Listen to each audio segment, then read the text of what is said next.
Hello and welcome to our eighth lesson in our series on a study of Philippians that we've entitled More Than Happiness. This is the outline that we're using, although if you're paying close attention, you will notice that the titles are changing as I study the text. But we are in the eighth lesson, Joy in the Right Credentials. We're going to be looking at the first 11 verses of Philippians chapter 3. But before we get into the text, let's have just a quick review, especially through chapter 2. Paul was concerned about the Christians in Philippi. He might have been separated from them physically, but they're still on his mind. He was concerned that they remained united, particularly in the difficulties they were facing. He reminded them that they needed to be of one spirit and mind, and to look at others as more important than themselves.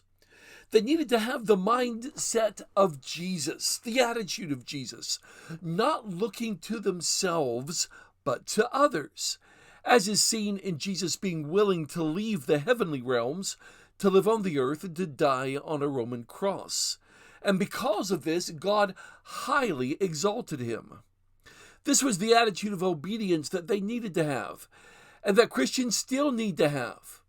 It didn't matter if someone were watching or not. After all, God is always watching. Obedience is key to being a Christian. And this comes out in how we treat each other. Grumbling and arguing cannot be part of the Christian life. Even though we live in a crooked and perverse society, we need to shine as lights by holding on to the word of life. Paul was facing a trial. And one thing we're seeing as we go through the text is he did not know how it would turn out. But he says even if he lost his life, he would consider it being poured out like a drink offering to complement the sacrifice of the Philippians in their service of faith. And that thought gave him cause to rejoice. He hoped it would for them too. He did plan to send Timothy to bring word about his condition soon, but not until he had an idea of how it would turn out. In the meantime, he said he would send Epaphroditus, a man they had sent with gifts to help Paul. But Epaphroditus had become ill and had almost died, so Paul wanted to get him back to see them quickly.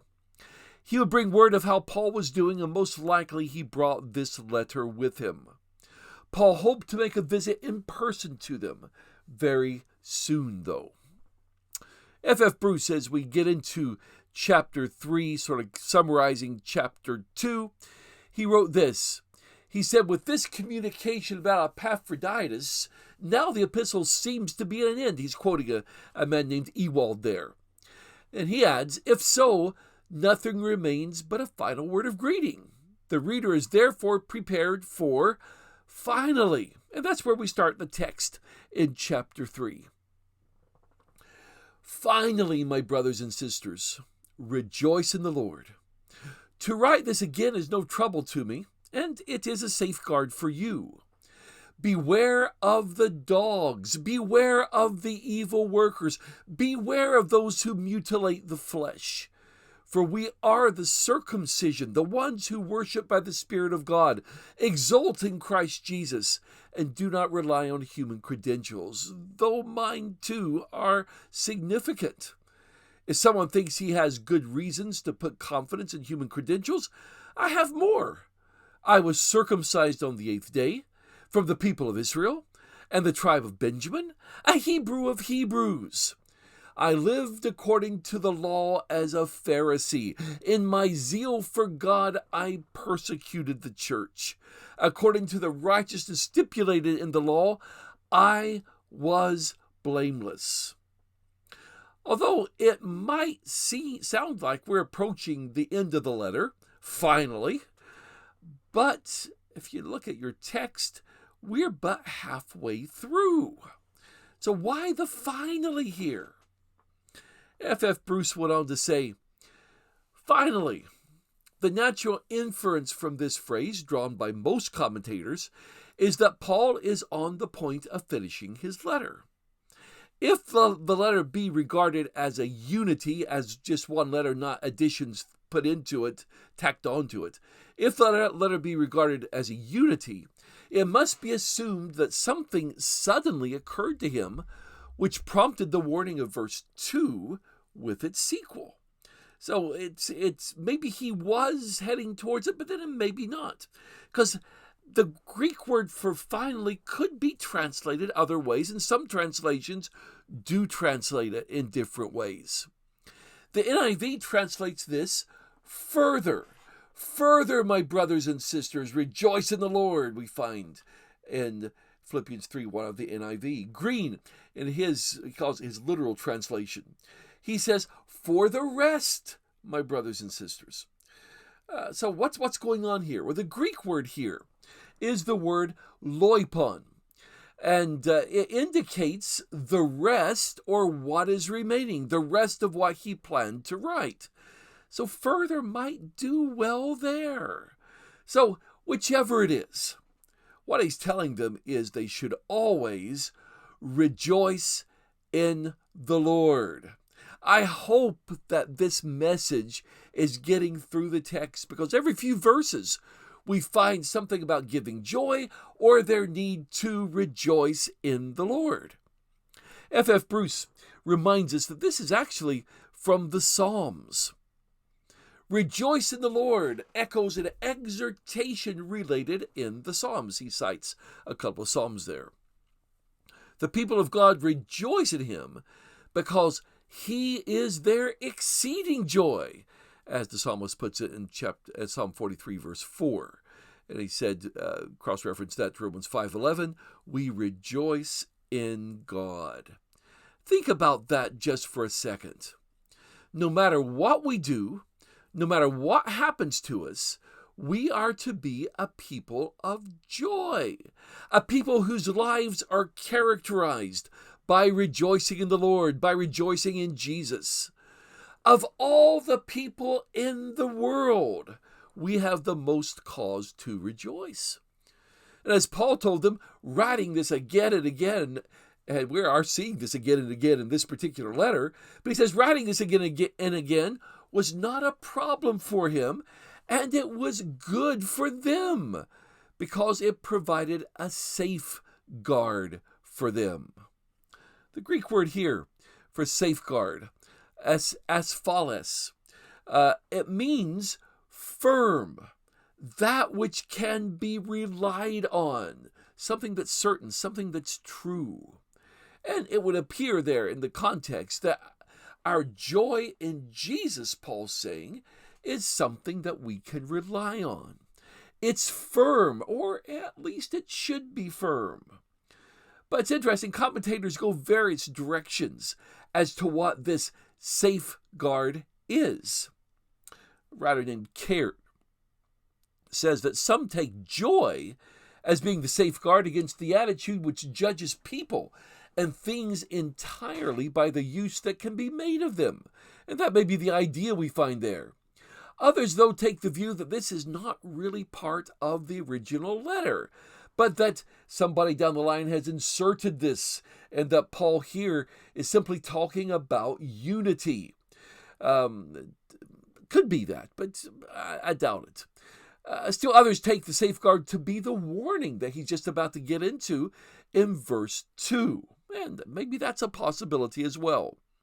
F.F. Bruce, in analyzing all this, said that on the whole, in spite of some difficulty, it seems best to understand the same things as the call for joy in chapter 2:18 and elsewhere. So very most likely is he's talking about their joy. Their joy should be a safeguard for them. But then we have the warning. Beware of the dogs. This calling somebody a dog, beware of the dogs. And he's talking about people here, not animals. That was not a complimentary term in the first century, as dogs were not really cuddly pets. They were mangy scavengers. F. Bruce comments on this. Dogs, he writes, were regarded as unclean animals. And he cites Revelation 22, verse 15 there. Unclean animals because they were not particular about what they ate. J.B. Lightfoot, in his commentary, quotes the Clementine homilies, with reference to Matthew 15:26, Gentiles are said to be dogs because their habits in the matter of food and conduct were so different from those of the Israelites. And the Net Bible Study Notes tells us that dogs is a figurative reference to false teachers, whom Paul regards as just as filthy as dogs. And that seems to be what he's talking about, because he goes ahead to describe them as evil workers. And that may lead us to wonder what or who is he talking about. But he explains that, doesn't he? Beware of those who mutilate the flesh. So, what or who is he talking about? In New Testament first century context, these were Jewish Christians who would make circumcision a requirement for being a Christian. Even though he had written Galatians before this, and whichever date you take for Galatians places it as being written years before Philippians. And in Galatians, there had been an extensive discussion of this whole idea of binding circumcision. And of course, there's been the discussion in Jerusalem, recorded in Acts 15, which made it clear that circumcision was not to be bound on Gentile Christians. But despite all of this, there were still those who were trying to bind circumcision, in fact, the entire Mosaic law, on Gentile Christians. Now, what's going on in Greek here is that there's a play on words in verse 2 and 3 there. And here's what how the Net Bible Study Notes explains it. There is a significant wordplay in the Greek text. In verse 2, a rare, strong word is used to describe those who were pro-circumcision, katatome, which literally is mutilation. While in verse 3, the normal word for circumcision is used, peritome. Both have tome, the feminine form of the adjective tomos, meaning cutting sharp, as their root. The direction of the action of the former is down or off, kata. Hence the implication of mutilation or emasculation, while the direction of the action of the latter is around, peri. The similarity in sound, yet wide divergence of meaning between the two words, highlights in no uncertain terms the differences between Paul and his opponents. F. Bruce suggests this, and I thought it was a good idea here. He says, in calling them dogs, those who are advocating circumcision for Christians, he was perhaps throwing back at them a term of invective by which they described uncircumcised Gentiles.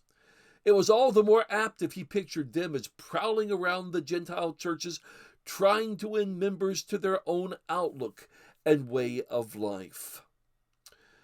He says, these people advocating physical circumcision aren't really the people of God.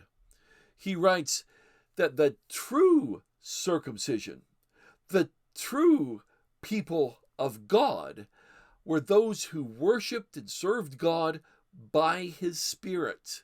Their boasting was in Jesus the Messiah. Their boasting was not relying on human credentials of law-keeping and circumcision. Again, F. Bruce writes, true circumcision, the circumcision done by Christ, as he put it in Colossians 2, is a matter of inward purification and consecration. Those who are the circumcision render to God true heart devotion. They worship him by the Spirit of God. And Leon Barnes adds that it's the heart that matters. The true circumcision has to do with sin being cut away from our lives. In other words, it's not the physical act that makes us the people of God. It's the inward, the spiritual, the true circumcision, cutting away the sin out of our lives. It's the heart that really does matter. At the well in Samaria, Jesus told the Samaritan woman that God is spirit, and those who worship him are to worship in spirit and in truth. And he goes back there that the real circumcision are those who worship by the Spirit of God. See, if we're the true people of God, our boasting is in Jesus, not in our faithful law keeping, which would have included circumcision. The flesh, Bruce writes, is henceforth irrelevant.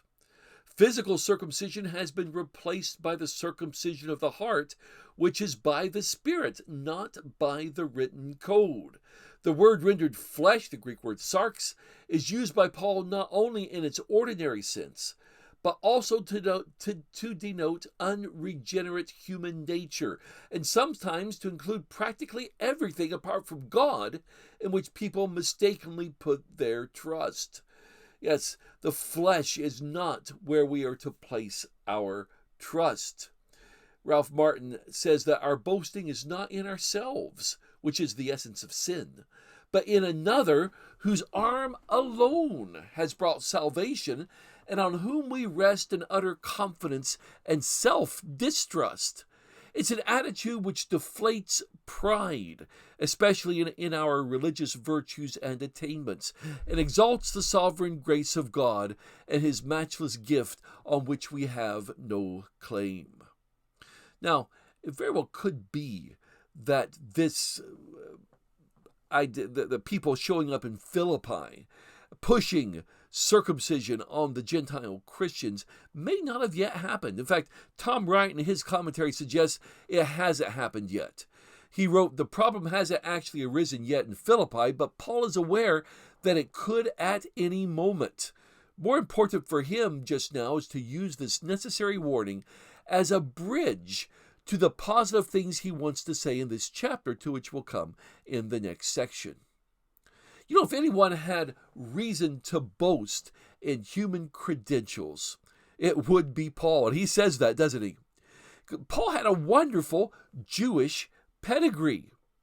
F.F. Bruce commented that if an orthodox pedigree and upbringing, followed by high personal attainment in the religious and moral realm, ensured a good standing in the presence of God, as was implied by the people against whom Paul's warning is directed, Paul need fear no competition.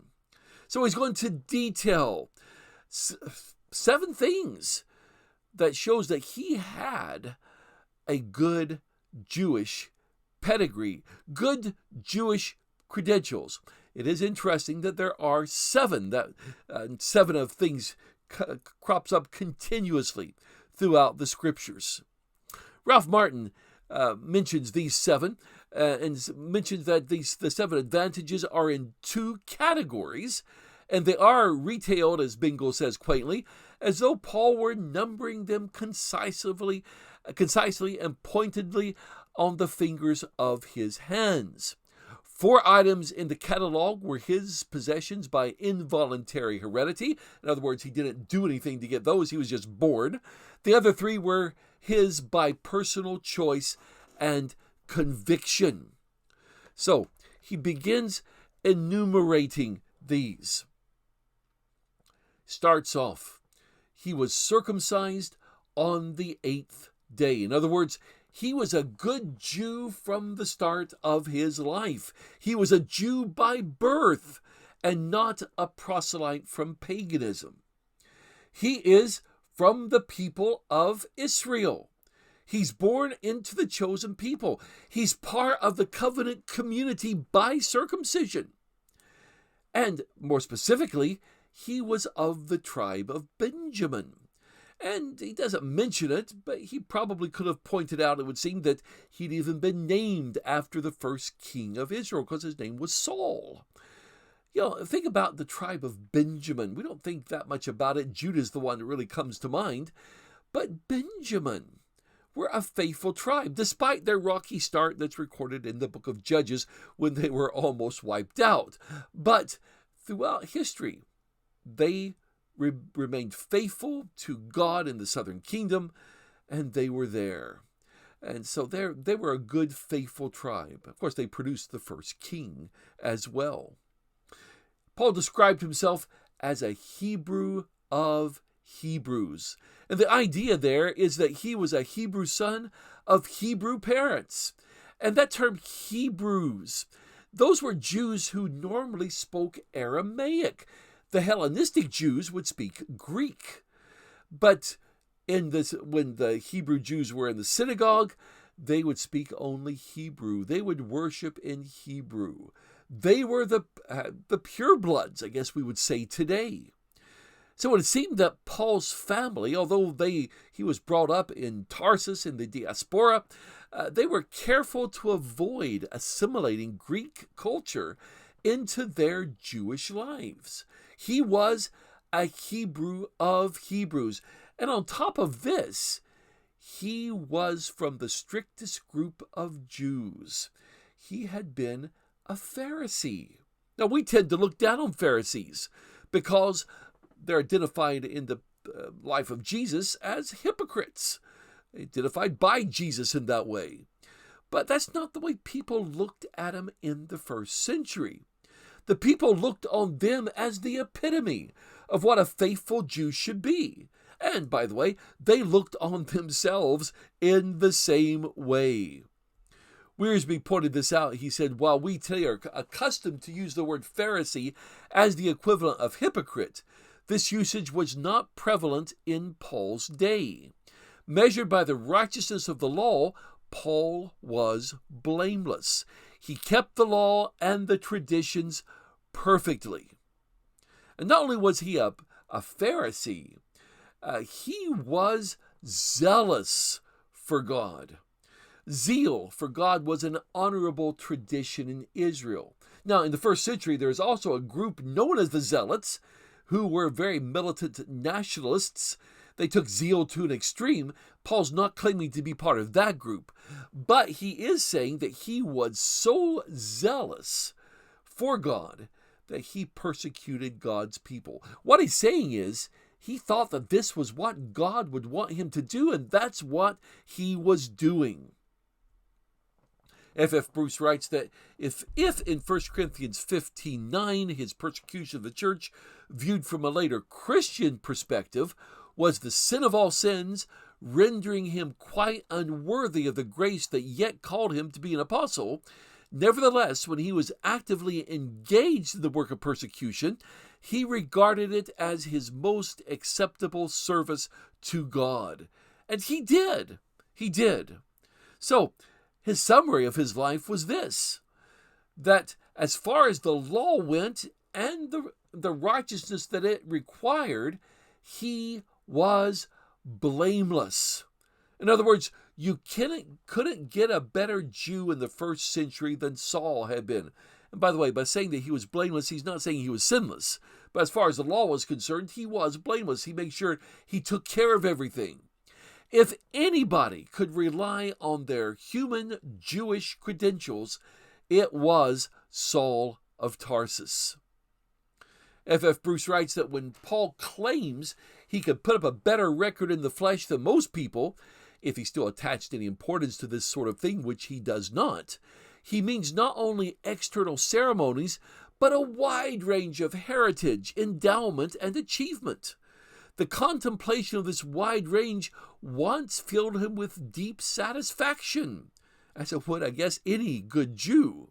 But F.F. Bruce adds, but this is no longer so. That's not the way he viewed all these things. That's not his purpose for mentioning it there. Warren Wiersbe writes, in this intensely autobiographical section, Paul examined his own life. He became an auditor who opens the books to see what wealth he has, and he discovers that he is bankrupt.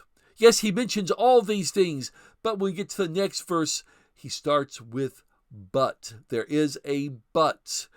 It did him no good. F.F. Bruce says, to conform with the righteousness required by the law called for infinite painstaking, but as Paul had proved, it was not impossible. He made the grade only to discover that it did him no good. I think there's an important lesson here for us as well. We'll mention it again at the very end of our lesson. We can't place our confidence in our lineage or in our lack of lineage. The picture you see on the screen there is my lineage. These are my ancestors, my relatives. You know, I'm thankful that my parents, there's a couple pictures of my parents there, were Christians. I'm thankful that my grandparents on both sides of my family were Christians, and their pictures are there. I know that my great-grandfather, he's the older gentleman in the center photograph there. I know he was a faithful Christian. I've heard wonderful stories about him, how he would walk to the local meeting place in Walker, West Virginia, and he always carried the Lord's Supper with him, and he'd get there first and get everything set up and get the heating going and all that. He's remembered for his life as a Christian. I never knew him. Just because my ancestors were Christians doesn't mean a thing as far as my standing before Jesus, as far as my faithfulness as a Christian. And I've heard others who seem to place great stock in that they were the first in their family to become a Christian. But it doesn't matter. Neither one matters. What matters is what Jesus did on the cross for us, and that we live faithful lives because of what he did. Because of Jesus, God gives us righteousness. And that leads us in to verse 7. But these assets I've come to regard as liabilities because of Christ. More than that, I now regard all things as liabilities compared to the far greater value of knowing Christ Jesus my Lord, for whom I have suffered the loss of all things. Indeed, I regard them as dung, that I may gain Christ and be found in him, not because I have my own righteousness derived from the law, but because I have the righteousness that comes by way of Christ's faithfulness, a righteousness from God that is in fact based on Christ's faithfulness. My aim is to know him, to experience the power of his resurrection, to share in his sufferings, to be like him in his death, and so somehow to attain to the resurrection from the dead.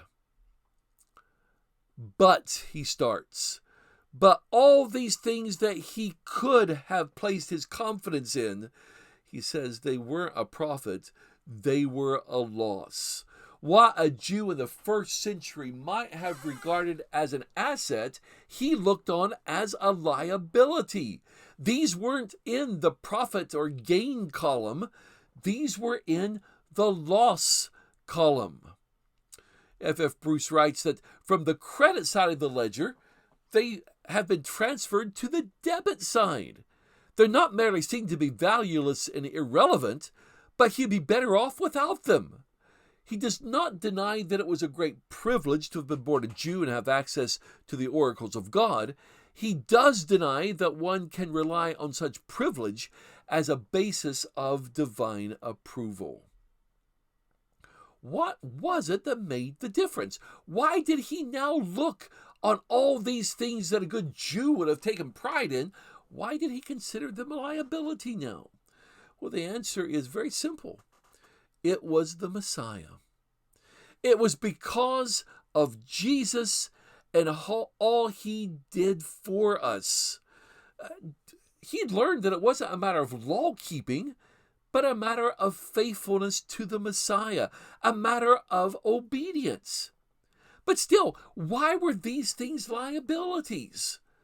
Well, the answer is because they were of nothing of value. They had no value in comparison with knowing Jesus the Messiah as Lord. And it wasn't that in comparison with knowing Jesus they had no value.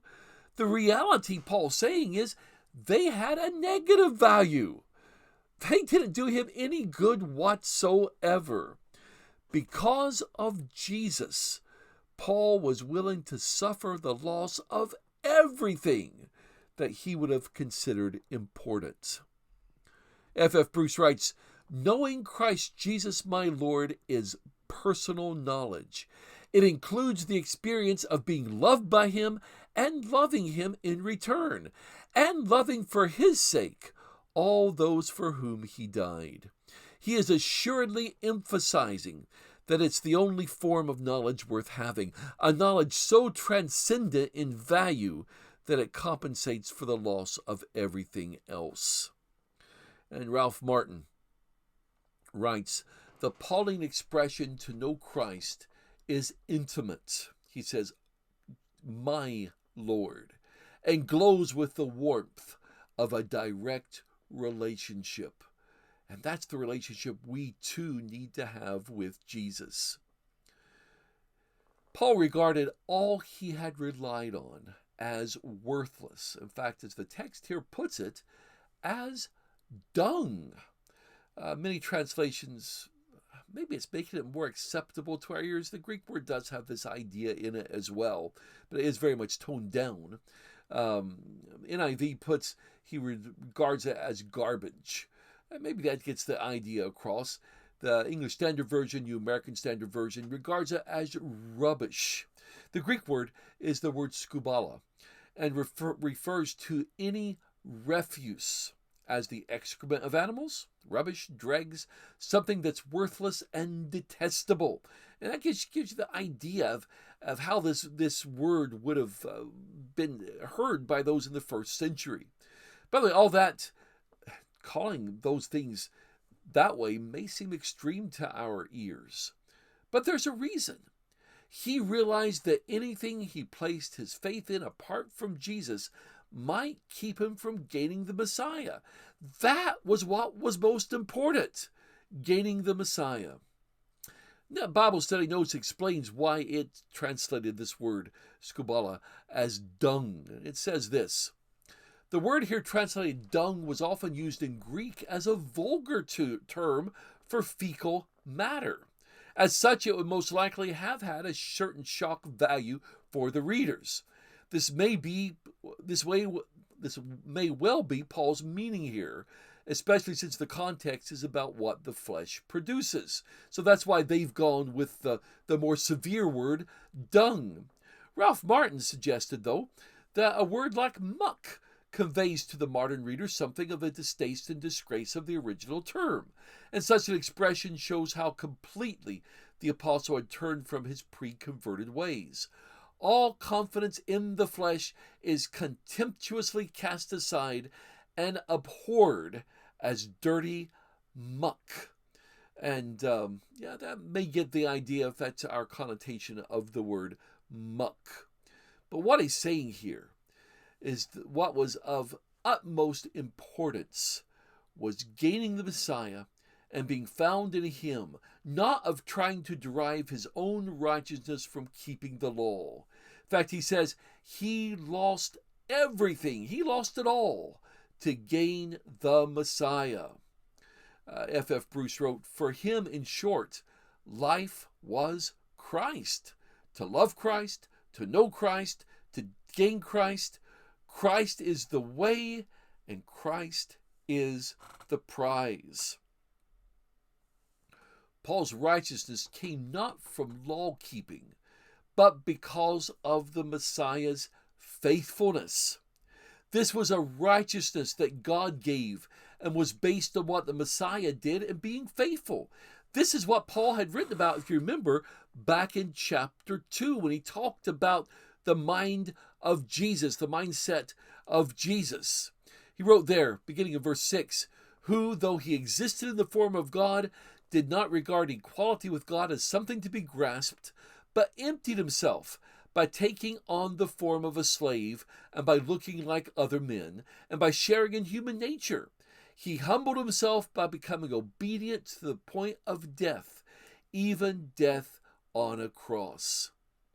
Tom Wright comments, says that poem, in fact, remains important in the present chapter of Philippians, because what Paul says about himself in this passage and what the following ones is quite close to what he there said about Jesus.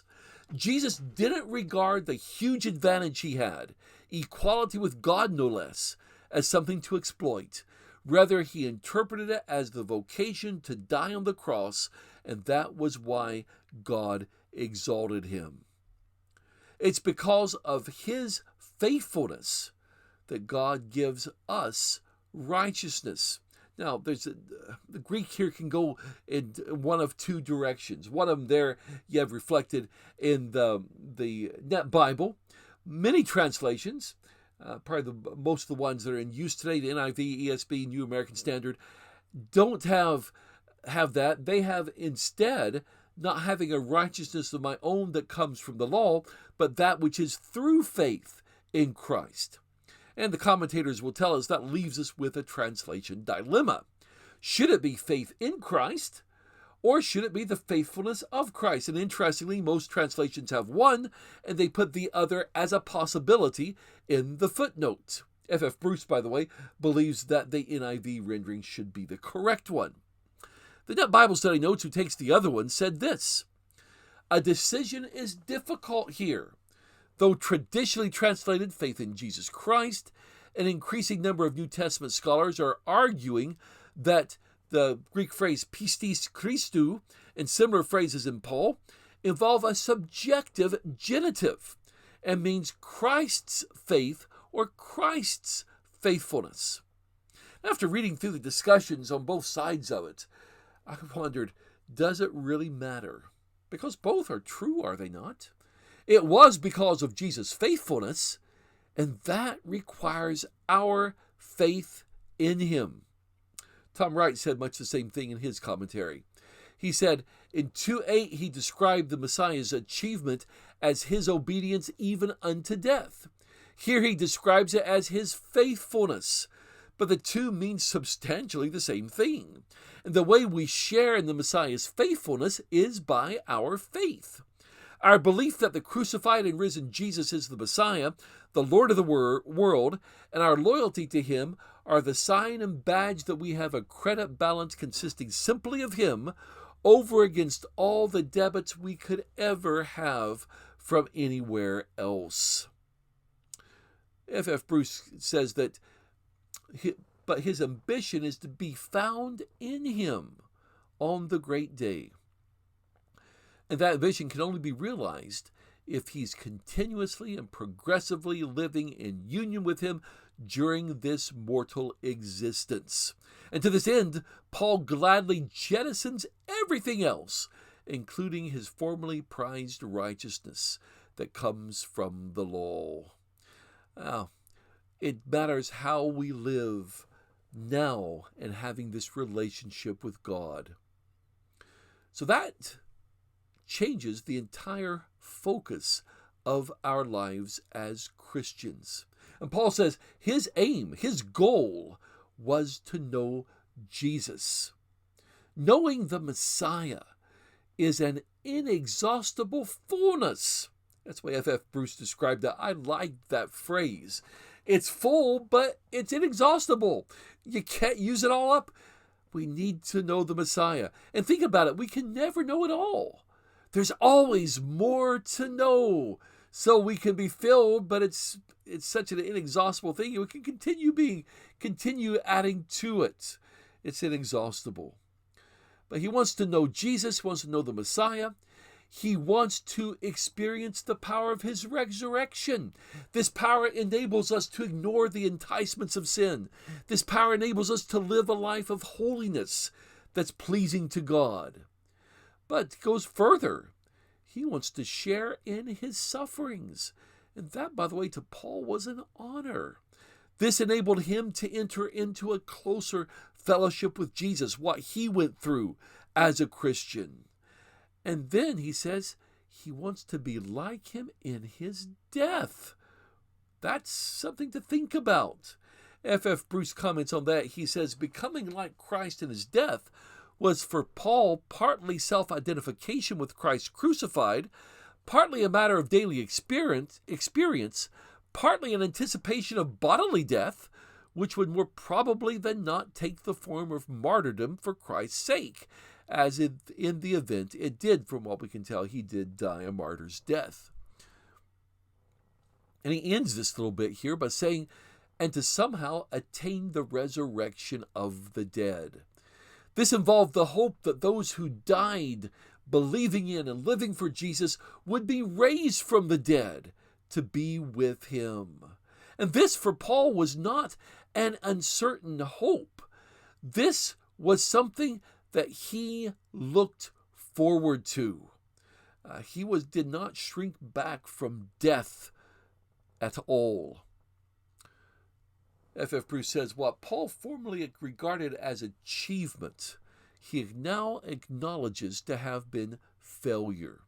What he would formerly have regarded as worthless and indeed pernicious, he now recognizes to be the only achievement worth pursuing. The personal knowledge of Jesus as Lord, sharing the experience of his death and resurrection.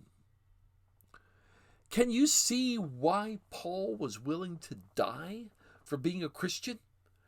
Can you see why this did not blunt his joy? See, with this type of conviction, what was there to worry about in life? When we look at Jesus, what we go through pales into insignificance and allows us to live a life of joy. And that's going to be really our lesson in our next lesson. The joy of reaching the goal. He doesn't conclude this discussion he's having there in chapter 3 with verse 11. It continues on into verse 12, but this was a convenient point for us to stop in this particular lesson. Before we conclude, let's just look at a few of the lessons that are here in this text that I think we can apply to our lives. One thing I think we always need to be thinking about, especially in this particular letter, is our joy. Do we rejoice in the Lord? Do we rely on our joy in Jesus as a firm foundation for our lives? Leon Barnes wrote in his commentary on Philippians, to rejoice in the Lord involves several elements. First, it involves relationship. If one is not in the Lord, he cannot possibly rejoice in him. Second, to rejoice in the Lord involves action. We are to rejoice in serving him actively. Third, to rejoice in the Lord involves allowing God's Spirit to lead and bear fruit in our lives. This joy is not based on everything going smoothly in our lives. Imagine a joy so great that trials cannot take away from it. That is the joy that we are to have. Do we rejoice in the Lord? Another question for us. What do we place our confidence in? What have we done? What are we doing? You can tell those who place their confidence in what they're doing because they're quick to tell you everything that they do. Is that where we place our confidence? Again, quoting from Leon Barnes, he says, our confidence is not in who we are or what we've done, but in the Lord and his surpassing greatness. What about, do we place our confidence in our lineage, on the fact that maybe we have, like I have, Christian parents, grandparents, great-grandparents, possibly went back further, I don't know. Do we place confidence in that? Tom Wright wrote that Jews of the first century who could trace their ancestry back for 2,000 years to the patriarchs Abraham, Isaac, and Jacob, and who knew which of Jacob's 12 sons they were descended from, such people were understandably and justifiably proud. But their natural human pleasure at the thought of such a remarkable family history had become, from Paul's point of view, the dangerous boast that because of all this they were superior, automatically and forever, to all those who didn't share it. Or possibly, do we place our confidence in Jesus? That's where it should be, isn't it? In Jesus and what he has done for us. Wiersbe wrote in his commentary, Be joyful. Becoming a Christian did not make him less a Jew. In fact, it made him a completed Jew, a true child of Abraham, both spiritually and physically. nor did he lower his standards of morality because he saw the shallowness of Pharisaical religion. He accepted the higher standard of living, conformity to Jesus Christ. When a person becomes a Christian, God takes away the bad, but he also takes the good and makes it better. Now, let me end with this particular question, or a series of questions, really. What is our aim as a Christian? Is it the same aim that Paul had? Is our aim to know Jesus? And if so, what are we doing to get to know him better? Is our aim to experience the power of his resurrection? Is our aim to share in his sufferings? As we tend to often shy away from suffering, but are we willing to share in the suffering that Jesus went through? Is our aim to die like he died? Now, most of us don't contemplate the idea of even having a martyr's death. Is our aim to somehow attain the resurrection of the dead? That should be, all of these in fact, should be what we are living for. Warren Wiersbe makes a direct application. He wrote, "Maybe now is a good time for you to become an accountant and evaluate in your life the things that matter most to you." Or as Tom Wright put it, better to have the Messiah and to follow him through the cross to the resurrection than to have anything and anyone else in the world. Thank you for joining us for this particular lesson in our series on Philippians, and we hope you'll join us for the next lesson where we will conclude chapter 3 and look at what Paul continues in this discussion writing there.